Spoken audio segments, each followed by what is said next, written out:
নমস্কার বন্ধুরা, ভদ্রসহ study centre চ্যানেলে তোমাদের স্বাগতম। তোমাদের জন্য দারুণ সুখবর।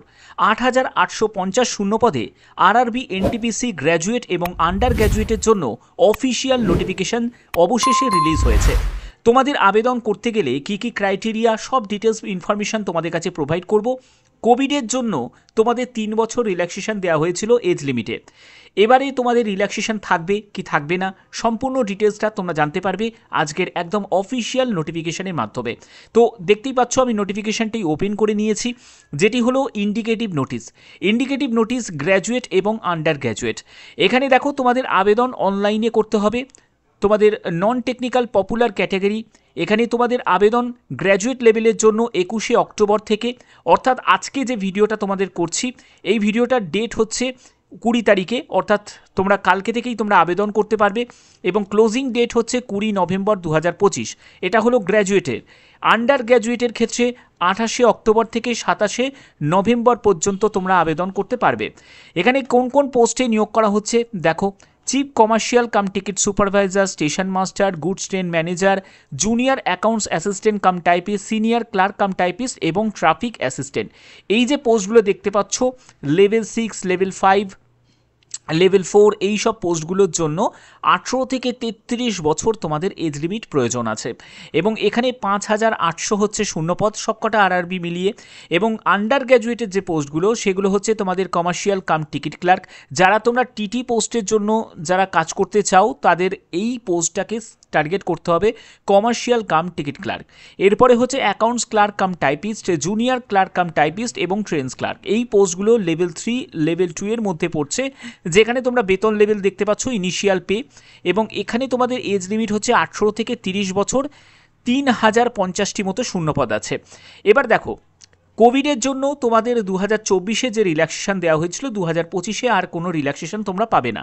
অর্থাৎ এই যে এজটা, এটা হলো যারা জেনারেল প্রার্থী তাদের ক্ষেত্রে এই এজটাই কিন্তু থাকবে। তবে তুমি যদি এসসি এসটি যদি হয়ে থাকো, তুমি বয়সে 5 বছর রিল্যাক্সেশন পেয়ে যাবে। আর তুমি যদি ওবিসি ক্যান্ডিডেট হয়ে থাকো, তুমি বয়সে 3 বছর রিল্যাক্সেশন পেয়ে যাবে। এছাড়া যারা পিডাব্লিউবিডি ক্যাটাগরি থেকে দেখছো এই ভিডিওটা, তোমরাও এখানে আবেদন করতে পারো, তোমরাও রিল্যাক্সেশন পাবে। যে কোনো একটি আরআরবি তোমাকে সিলেক্ট করতে হবে। তুমি যে কোনো একটি আরআরবি তোমার পছন্দ মতো তুমি সিলেক্ট করতে পারো। এবার দেখো, আমি চলে যাচ্ছি মেডিকেল স্ট্যান্ডার্ডের দিকে। কোন পোস্টের জন্য কি কি মেডিকেল স্ট্যান্ডার্ড, এখানে A3 ক্যাটাগরি মেডিকেল স্ট্যান্ডার্ডের পোস্টও আছে, B2 ক্যাটাগরি মেডিকেল স্ট্যান্ডার্ডও আছে।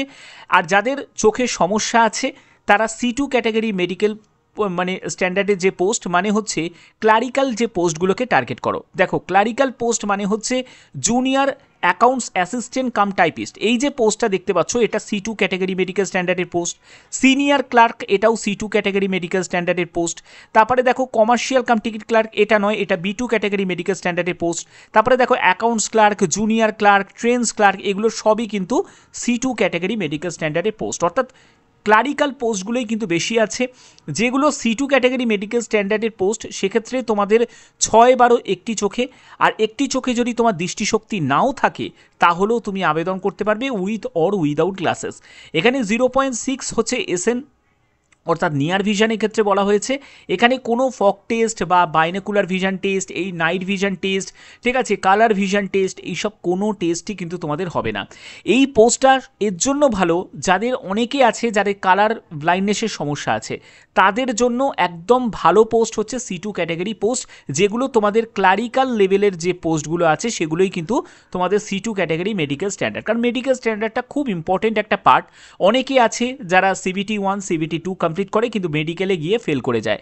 আর রেলওয়ের ক্ষেত্রে একটা কথা মনে রাখবে, রেলওয়ে কিন্তু তোমাদের আই টেস্টের ব্যাপারে কিন্তু কোনো রকম কনসিডার কিন্তু করে না। কোনো যদি গাফিলতি হয় আই টেস্টের ক্ষেত্রে একদম বাইরে বার করে দেয়, ঠিক আছে। তোমাদের অন্য কোনো ক্ষেত্রে যদি কিছু থাকে, সমস্যা থাকে, পাইলস থাকলো বা কোনো অন্য কোনো ছোটোখাটো কোনো সমস্যা থাকলো, সেক্ষেত্রে বলবে অপারেশন করে আসতে, সময় দেওয়া হবে 3-4 মাস তুমি সময় পাবে, তুমি রিমেডিকেল পাবে। কিন্তু একটা কথা মনে রাখবে, তোমাদের আই টেস্টের ক্ষেত্রে কিন্তু রিমেডিকেল সহজে দিতে চায় না। এর জন্যই বলছি ভালো করে একবার চেক আপ করে নিয়ে তারপরে পোস্ট প্রেফারেন্সগুলোকে সাজাবে, না হলে কিন্তু নিজে বিপদে পড়ে যাবে, ঠিক আছে।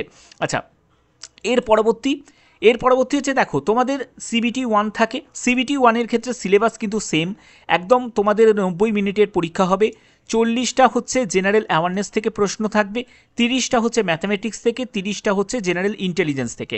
প্রতিটি প্রশ্নের মান হচ্ছে 1 করে, 100টা কোশ্চেন তোমাদের থাকবে। এবং যারা পিডাব্লিউবিডি ক্যাটাগরি থেকে তাদের 120 মিনিট তারা সময় পাবে, আর যারা জেনারেল ক্যান্ডিডেট তারা হচ্ছে 90 মিনিট সময় পাবে। ওকে, 1/3 হচ্ছে নেগেটিভ মার্কিং, তোমার ল্যাঙ্গুয়েজেই তুমি মানে তোমার ভাষাতেই তুমি এখানে প্রশ্নপত্র পেয়ে যাচ্ছ, অর্থাৎ যাদের ভাষা বাংলা তারা বাংলাতেই পেয়ে যাবে, উড়িয়া থাকলে উড়িয়ায় পেয়ে যাবে, ঠিক আছে, এই ব্যাপারে কোনো অসুবিধা নেই।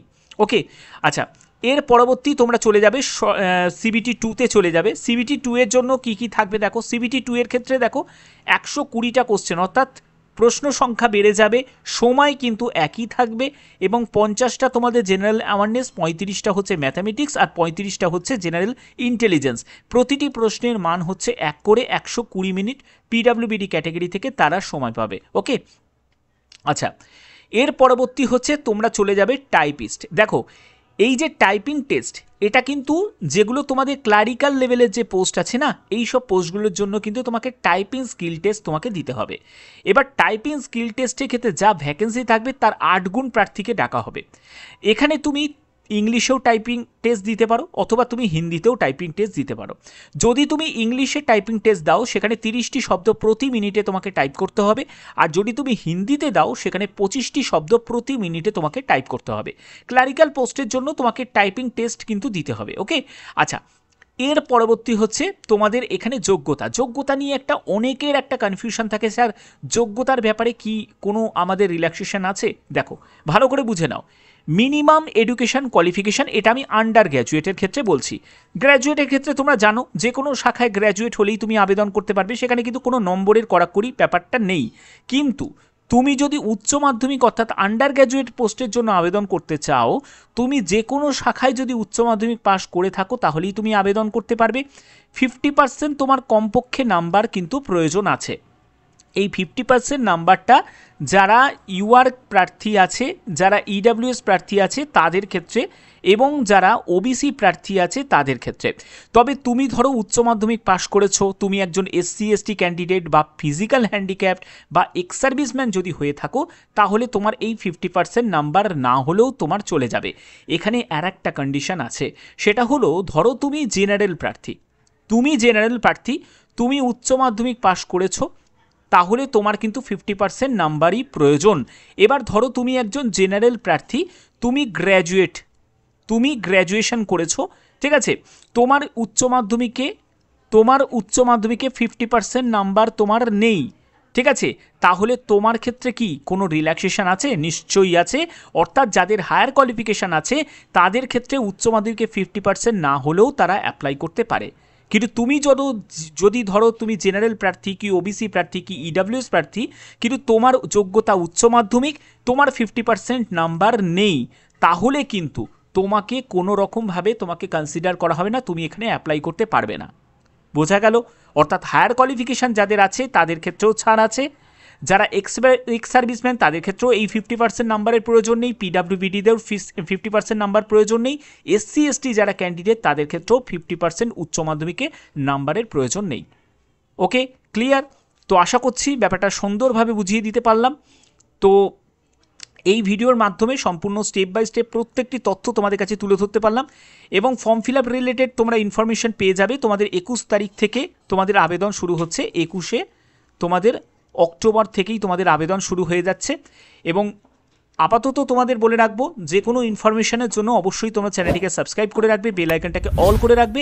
এখনের মতো এটুকুই, টাটা।